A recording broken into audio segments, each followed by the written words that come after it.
you can waste a ton of time on Facebook. But what else can you do on Facebook? Well, you can find deals. You can find wholesalers or buyers, investor buyers, and like you were talking about, invest out of state. Before what we know the internet today, like how did you do that? Like how is that possible without massive infrastructure? Well, it's, the great thing about apps and technology is it lowers the barrier of entry. So you can actually get into a market or any type of industry without cost or time because the app is that leverage. The challenge with that is it's a lower barrier to entry. People think they can get into an industry or into a market without educating themselves first. Now, you were talking about using Facebook and social media. They say the average person scrolls the height of the Eiffel Tower every day on social media on their phone. So,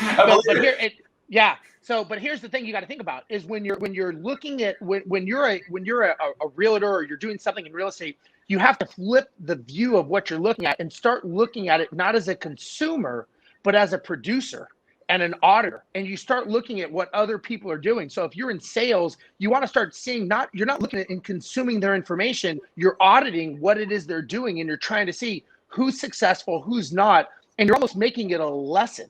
So you're not there for fun. You're actually there for business, and you're treating it like a business because you're treating it like a task that you have to accomplish. So, just like, property management, right? Before they used to use Excel spreadsheets. Then it went to software, right? And then property management software. Now they have apps. There's apps for everything, right? And so the app's only as good as the user that's using it to make sure that they know what they're doing and what the goal is. So I think everything can be a great tool or it can be a complete waste of time depending on how it's utilized. What tools have you found, say in the last 12 months, that has just been kind of game changing for you in, just what tool what is that? And then, what is that tool and how are you using that in your business? Yeah, for me, I'm doing a lot of coaching and mentoring. So being out on social media more as an influencer of using, I've been going a little bit above and beyond with top level video production, going to out to Los Angeles to film and stuff for courses that I've made. But all of that is done online. So I'm tied up with a company called Lightspeed, and they have a whole video education platform that's integrated. So it's interactive. And so I'm learning to educate, you do it once, you educate people over and over and over again by doing it one time. So I'm learning the power of leverage and the power of kind of making a record one time. Well, people probably don't know a record. We'll say a CD, right? Or an MP4. But you make some kind of track and you do it over and over again. The key to building a business, whatever you're doing, is to do repetitive tasks over and over again to perfection, to where it doesn't require you to be involved in. So if you are having to do something every day that you have to be involved in it, you don't have a business, you have a job.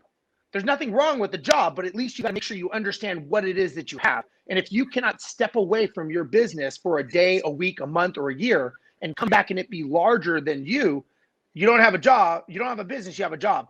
Now, what leverage is the ability with apps and technology to scale that out. So when you ask what I'm using a lot of social media. I'm using a lot of leverageable tools that will get me to where I want to go as a brand influencer. Here's the number one excuse a lot of folks have when they're talking about social media or using some of these tools. It's I don't have time to learn it, or I don't have time to be consistent with it. Say Clubhouse. That's a newer tool that if you've got that gift of gift gab, and you know what you're talking about, you can build a nice audience. Maybe you can build some clients from that. But a lot of people, their excuse from doing that is I just don't have time. When you're educating investors and realtors and you get that excuse, how do you address it? Yeah, that's easy. You don't, or you choose not to, right? Every day you have a choice, and your choice is, are you going to be a reactive life or are you going to be a proactive life, right? Reactive life is you wake up and shit comes at you every day and you've got to figure out how to address it. Or proactive life is you set your day, you set your schedule, and everything else revolves around your day and your schedule. So the first thing is if it's not a priority, then say it's not a priority. Because basically what someone's telling you when they say they don't have time, they're telling me they're choosing to do something else. And if that something else is making them more money, or they just want to be lazy, then just say that that's what they want to do. Don't tell me you want to do something else when we both know that you just want to be lazy, right? Because we all have time, right? Now, the Yeah. other thing you could do is you can automate, you can systematize, and you can outsource. So there's a lot of things that you could do that you can automate, systemize, or outsource. Like, I'll give you a perfect example. My social media. If you saw my stuff on social media, you'd be like, wow, how does he do all that? Well, I don't. I have a virtual assistant that does all my social media for me. So that's not me doing all the posts and everything. Now, I engage and have conversation with people, but I'm not the one doing the postings. The Mhm. key to being a system, to have a business, you don't have to be the one that does it all. You have to leverage people. The key to scaling any business is having people on your team that you can leverage that can do the things for you. A business is not showing how that you're the hardest worker in the room. Look, being the hardest worker in the room is just going to make you the most tired, because working hard does not guarantee success. I mean, if that was the case, construction workers and day laborers would be the richest people on the planet. The people that are the most successful are the ones who leverage other people's skills and talents that they are weak at doing. And so you say, okay, I suck at doing this, or I don't have time. Let me hire a guy for 20 hours a week and let him do all that. I just bought Yeah. 20 hours of my life back. That's a business. That's how you look at things from a business perspective. So a lot of times we don't think that we don't have the time or the money, but you got to ask yourself, it's called, I look at it as what's called opportunity cost. You are giving up an opportunity for something else. So what opportunity are you not seeing because you're busy doing posting social media? You know, I could coach someone and make several $1,000s, or I could post something on social media that might not make me anything. Okay. Mhm. They both need to be done, but who does it? Who's the best person to do that? I'd rather outsource that, leverage it. And so what I tell people, especially, you know, realtors or other people, if you do a 2-week study, okay, you take it from the time you wake up to the time that you go to bed for 2 weeks, and you're religious about it, and you track everything that you do for those 2 weeks.